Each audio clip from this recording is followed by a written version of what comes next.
Hi, Saul Klein, National Association of Realtors, Expo in Boston 2018. I'm sitting here with a very good friend of mine, Bob Goldberg. Bob's Hey, always Saul. great to see you. Thanks, my friend. It's always fun to talk about the Yeah. old days, but now you're here in this new position. You've been here for a year, and you've done some great things, at least from John and my perspective. And were there any, it's because you've been part of NAR and you've been around so long, you get into the CEO chair, did anything surprise you? Or was everything like you thought it would be? No, I think the challenge that we had was that we needed to make monumental changes at our organization. I think the advantage, as you said, I've been around a long time. I was within our 22 years before I assumed this. I remember the first day you came. I had a lot more hair. I remember. I did, and I guess being an incumbent in an organization gives you a unique perspective, because I knew for the most part the things that we were doing. I also knew the things that we needed to do to be dealing in the new paradigm, the new world where members, just like any other person in the world, consumers in general, you really only have a nanosecond to get mind share, because there's so many distractions between the media and social media and real news and fake news and all the things just hitting you. So how do you get your members to pay attention to what you're doing? And I felt what needed to happen was that we needed to turn the ship, not barely, but a total different direction. Just completely. And we've done an overhaul. And so my mantra has been that status quo is not an option. We are going to change.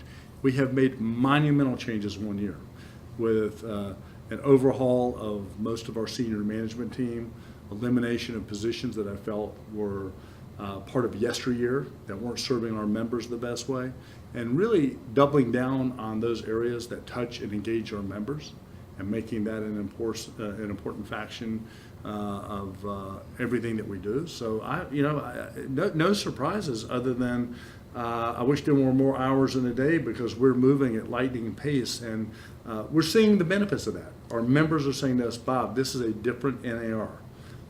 We're responsive to them. We're innovative. The things that we're doing, as you know, Saul, in our Second Century Ventures and our REACH programs, where we look at third-party companies where we have equity ownership in those companies. To date, we have equity in over 52 different companies in all types of different technologies and solutions, with the main intent of bringing solutions that increase the ROI for our members. That is a huge change from what you would see in any trade association. Well, I think it's very unique. Right. It's very unique that an association gets involved with the developers of the tools that are going to serve the membership of the organization. An amazing, to me, different way to approach the technology and then to get the members ready for.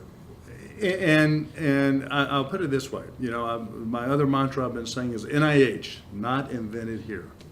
Because I think the old NAR's perspective was we have a big dues base from our membership, and we make some significant non-dues revenue as well. Why don't we get into this kind of business and build it out and be a technology company?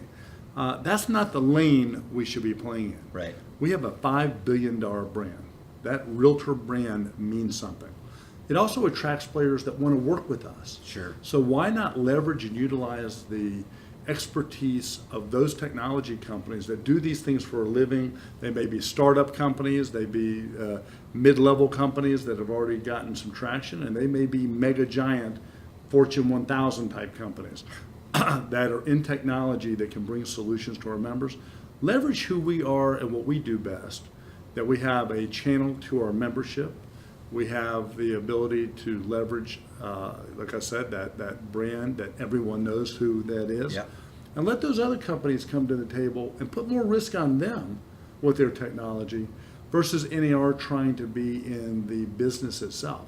I've worked real hard to start shedding some of the things that we should be focused on, not doing, and those that we definitely shouldn't be doing, and do it in a way that benefits our members, but also helps, like I said, leverage that return on investment that members can enjoy. Well, you really came from a very unique position to be able to become the CEO. Many of the entities you talk about, you got to work with them in your previous position at NAR, right? So you knew a lot of these different people outside the industry, and so just a natural for you to go back to them.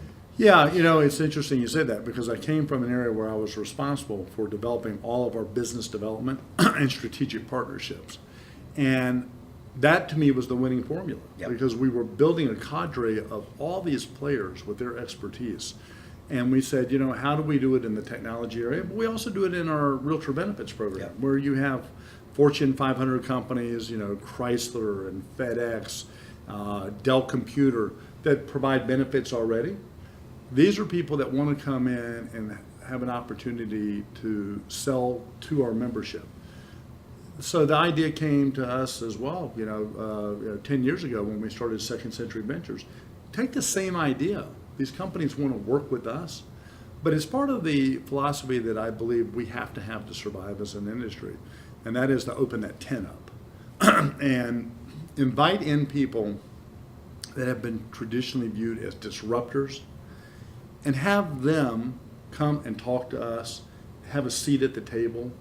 Because at the end of the day, and I have talked to many of these top disruptors that people think that they're going to wreck our industry, they haven't figured out how to work with our industry. Yeah. And so instead of trying for them, for them to create their own sandbox, working around our industry and our members, invite them in to say, how can we help you win with our members at the center of that transaction?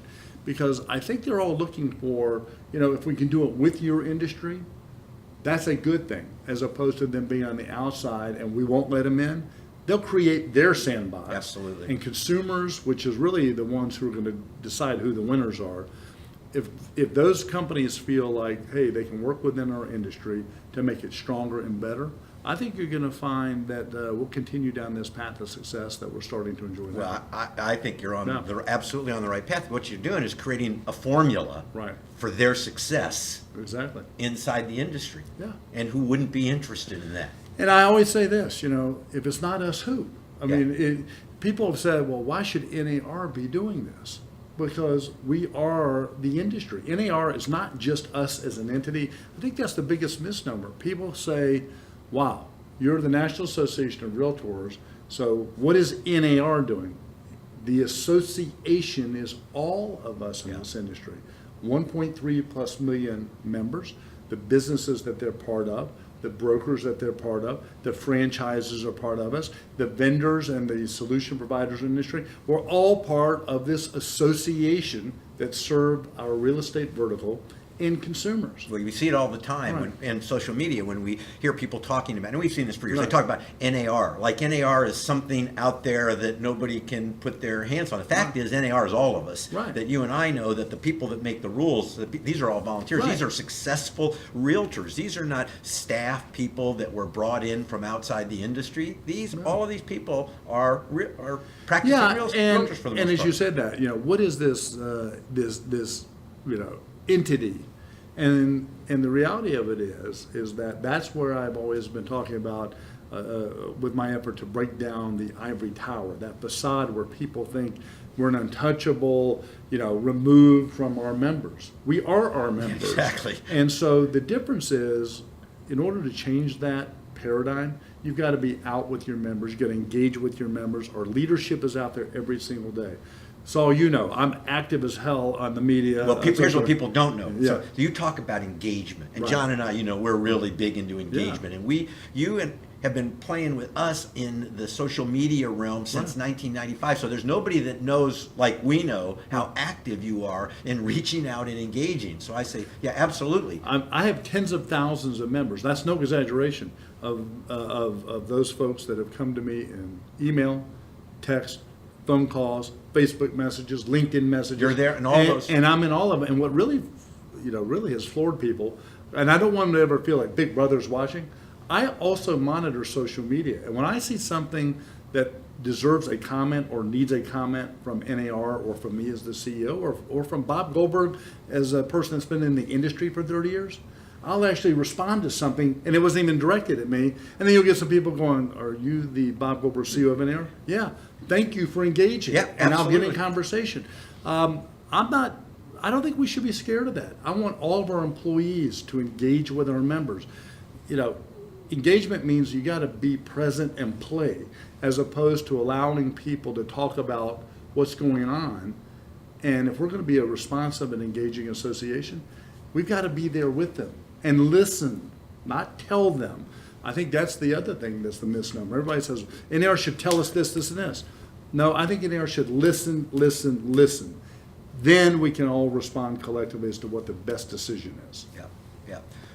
Anything on the horizon 2019? What should we be looking for? A continued growth in our strategic partnership programs, our REACH program. We're going to do some pretty interesting new concepts with to help expand so that we can get better in the different verticals that we serve, like in the commercial area, the global areas, leveraging on the things that we've done really well. I also look at it, 2018 was really a big year of change. We've restructured our organization. I eliminated 5 senior executive headcount because I think we were way too top heavy. Yeah. Which added to too many handoffs in the organization, which resulted in too many drop balls. Miscommunications, or too damn long to communicate. Yep. So I've consolidated those areas to make us more efficient. Nearly 250 of our employees now report to new people. Wow. With a whole new idea of leadership. We put 5 core value components in our culture that every employee gets measured on. The most important one and number one is members first. How are you serving our members? Every employee must meet that standard. How are you serving our members first? You know, how are we communicating with our members and with their peers? How do we collaborate with our members and our peers? Do we show respect to our members and to our peers? And lastly, how effective are you in leading change?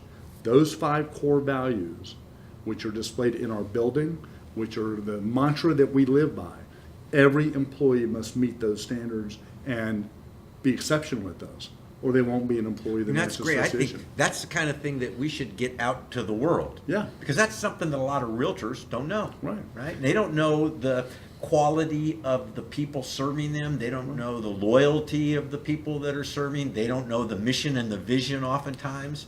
So I'll say this, many of our employees didn't know that Yeah. until we've made this a focus. Our employees need to know who they're there to serve. You've been a member for many years in this 40, association. more. 40 years.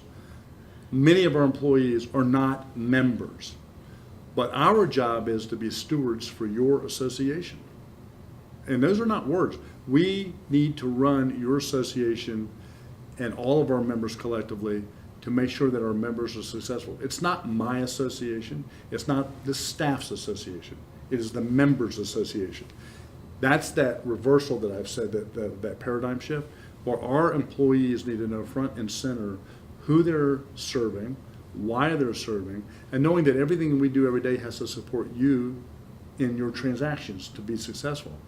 And I said this, day one, that I want our employees to be empathetic to what you and the other 1,2,999,000 people do, which is to know that you wake up unemployed every single day. Yep. Unlike our staff who get a paycheck every 2 weeks. I want them to feel that and be empathetic to know that, when you do a closing, you get to, a real estate transaction. I give this analogy. Nothing good happens from contract to closing. Only bad stuff happens because, half the battle is you get a contract. The other one is do you get to close it? Yeah. And all the issues that happen in between. Our employees need to feel what that's like. Yeah. That's why we have that executive outreach program where I have my folks going out into the field to live the day in the life of our member. I want them to feel what that's like because now if they know that and they're empathetic to it, they will serve you better. Sure. Because they know that even though they're not in your shoes, they can understand what you do while you're in your shoes and that they're a part of that. Yeah, absolutely. So you are doing that. So you're reaching out. You've got yourself, you reach out. Your staff is reaching out. Mm-hmm. You've got senior volunteer leadership, probably you're working them, trying to get them to reach out And that's the key, Yeah. engagement. And, Yeah. and people don't realize today that there are many different ways to engage. People don't realize that a like on a Facebook page is actually an engagement. Right. They don't realize that a comment is an engagement. Right. And that those types of things, as small as they seem, over time, they create relationships. And it's got to be continual. You know, in order for things to go viral and get people to understand that there is a movement happening, it's got to be consistent, it's got to be on point and on message. And I think it's worth mentioning, you know, one of the people that I brought in is a new Chief Marketing and Communications Officer, Victoria Gillespie, which I think you may or may not know her. Haven't She met was her. with NAR's relationship with the Realtors Federal Credit Union. She's been a member herself as a broker and been a practitioner for 12 years. Very strong background in branding and marketing communications. Literally just brought her on in the last month. Wow.